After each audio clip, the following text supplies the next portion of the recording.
அமானத்தினுடைய 3 வகைகளில் முதலாவது வகை என்ன அப்படின்னு சொன்னா, தனக்கு உரிமை இல்லாத ஒன்றில் எச்சரிக்கையோடு இருப்பது. 2 பெண்மணிகளுக்கு ஹஜரத் மூசா அலைஹிஸ்ஸலாம் அவர்கள் உதவி செய்வாங்க.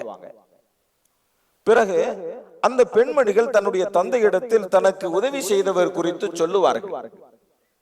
அப்போது அவர் உதவி செய்தவரை அழைத்து வாருங்கள் என்பதாக அவர்களுடைய தந்தை சொல்லுகிறார். 2 பெண்மணிகளும் ஹஜரத் மூசா அலைஹிஸ்ஸலாம் அவங்க கிட்ட போய் சொல்றாங்க, என்னுடைய தந்தை கூப்பிட்டாங்க வாங்க அப்படின்னு சொல்லி. ஹஜரத் மூசா அலைஹிஸ்ஸலாம் அவங்கள அழைச்சிட்டு வந்துட்டாங்க. ஹஜரத் மூசா அலைஹிஸ்ஸலாம் அவங்கள பத்தி அந்த இருவரில் ஒருவர் சொல்லுகிறார், இவர் கவியுன் அமீன், வலிமையானவர், நம்பிக்கைக்குரியவர் என்பதாக சொல்லுகிறார்.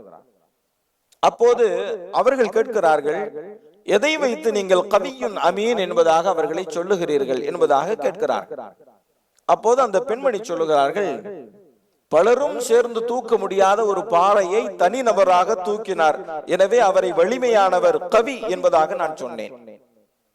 நம்பிக்கைக்குரியவர், நேர்மையானவர் என்று நான் எதை வைத்து சொன்னேன் தெரியுமா?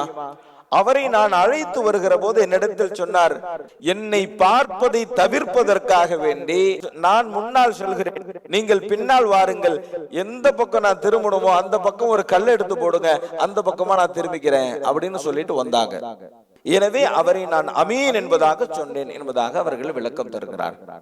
தனக்கு உரிமை இல்லாத ஒரு அந்நிய பெண், அவர்களுக்கு உரிமை இல்லாத ஒன்றில் அவர்களுக்கு நாட்டம் இல்லை. ஆக அடுத்தவர்களுக்கு உரிமையான ஒன்றை நாடாமல் இருப்பது அமானத்தினுடைய மிக முக்கியமான வகைகளில் ஒன்று.